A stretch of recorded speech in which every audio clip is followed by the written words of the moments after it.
Welcome to the Common Man Football Show. My name is James Coburn, and today's episode, we're talking about college football pre-bowl power rankings and picks.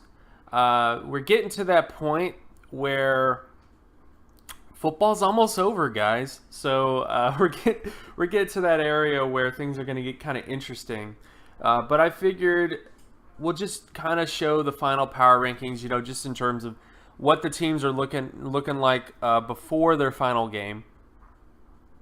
And on top of that, we'll get into the picks for the early bowl games. So I'm not going to do every single bowl game just because there's so many of them, and plus it's kind of far away.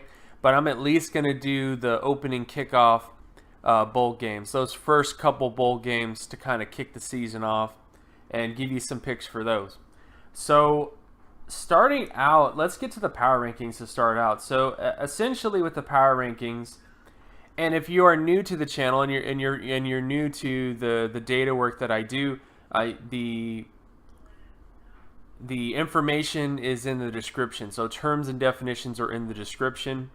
So if there's anything in particular that you don't understand, you can just go there.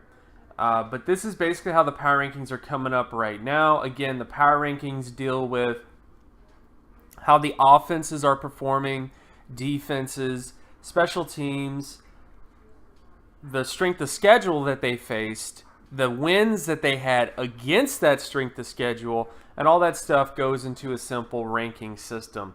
And this is basically the top teams. So this is the top 25 teams based on the ranking system at the end of the season. So essentially we're at that point where the season is pretty much over with the exception of the bowl games, and this is how teams are stacking out. As far as Final Four information goes, I'll probably do a Final Four video in the future, probably not this week but next week, because I have a lot of different data projects that I wanted to bring to you guys. But this is basically how things are shaking up right now in terms of the top teams in college football based in the system.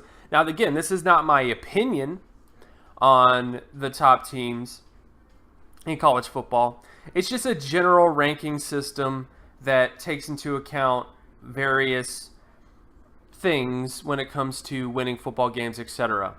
So it's just basically a general kind of strength of every team and how they stack up and stuff like that. So this is basically the power rankings for this week. Then we get to a review of last week. So this was how last week went when it came to picks. Not the best. I obviously didn't have as many games to pick, which that's the one thing I've kind of noticed with the data, is that whenever I have a ton of volume, it does pretty well when it comes to having a lot of volume of games.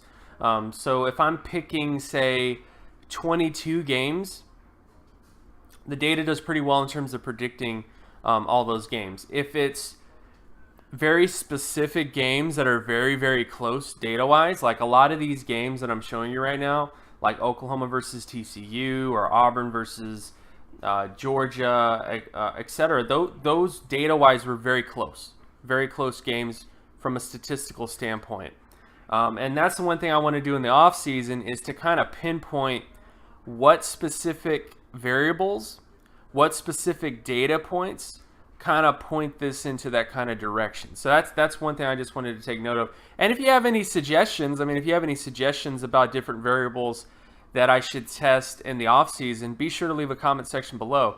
But this is basically my first year running this system, and I haven't done a wrap-up yet because I want to do the wrap-up at the end of the bowl game, at the end of the bowl season, and kind of tally up how well the system did. But again, if you have any suggestions to add stuff, you can definitely do that. But this is basically how I did. Not terrible, obviously above 500, but definitely I think it could have done better if there was maybe some other sort of variables to kind of account for, if you will. Particularly with Stanford, USC, Oklahoma, TCU, and of course Ohio State, Wisconsin. Then of course we get to the picks this week. So these are the bowl games that I wanted to talk about this week. In terms of North Texas versus Troy. In this particular game, the data heavily favors Troy. Offensively and defensive data, especially defensive, the biggest thing that Troy has going for it is its defense. Now, I am a little uneasy about this game because of the fact that North Texas has a much better offense. And typically speaking, the better offense wins the game versus the defense. I mean, just look at Oklahoma, for example, who we just talked about. However, the data is still pretty heavily favoring Troy because of their defense and because they have an offense that does just enough to win football games. And then, of course, you get to Georgia State versus Western Kentucky. In this particular game, most of the data favors Western Kentucky. It's, excuse me, it's kind of close, but Western Kentucky just puts up more points. Then, of course, we get to Boise State versus Oregon. In this game, most of the data favors Boise State. One thing to keep in mind, though, is Oregon definitely played a much tougher schedule. I mean, whenever you have a Mountain West Conference team versus a Pac-12 team, you're always going to have that tension about the level of competition. So that's the only thing I want to add here is the level of competition might influence things a bit here. So be on the lookout for that.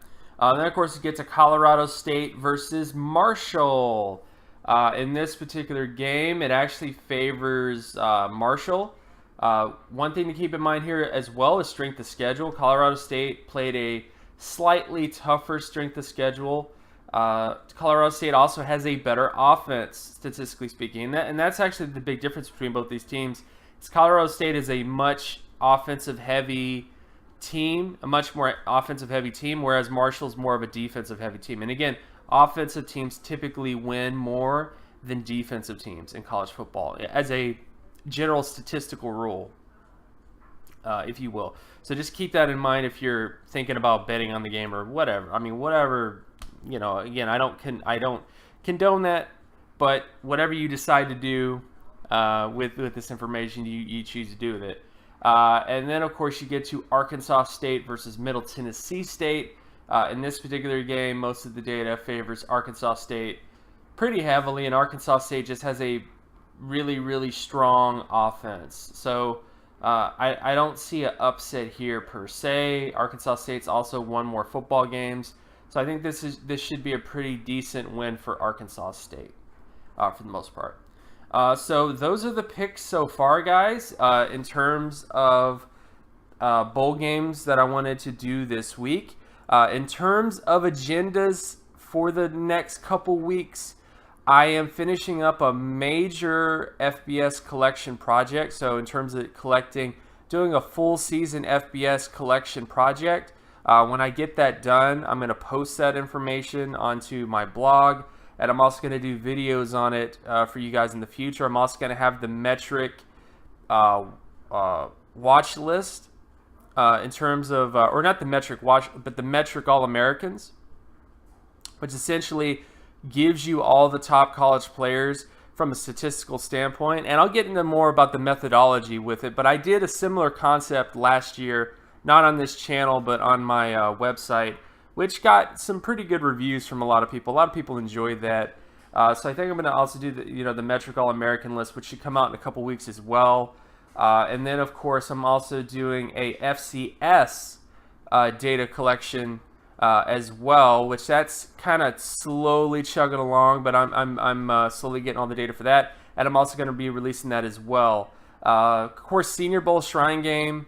As we get closer to the Senior Bowl and Shrine Game, I'm going to do some videos and some content on those particular games as well in terms of highlighting certain positions and certain data points, and also just telling you guys what matters at the Senior Bowl and the Shrine Game, because every time the Shrine Game and the Senior Bowl comes around, it amazes me how much people don't get it. They don't understand measurements. They don't understand the significance of those measurements. So I'm going to be getting into a lot of stuff like that. But for the most part, guys, lots of stuff coming. Be prepared for a lot of new stuff. I know some of the videos have been kind of like the same topics over and over again, but we're getting into that exciting part of the season. College football is almost over, and then once it's over, that's when the really cool stuff starts to happen. So stick around for all that stuff. Of course, my name is James Coburn. You can find my other work at draftcobrin.wordpress.com. You can also follow me on Twitter at Geometrics. And if you like this content and you want more content like this, be sure to leave a like and subscribe. Share this video as well with anybody that you know, and I will talk to you guys in the next video. Peace.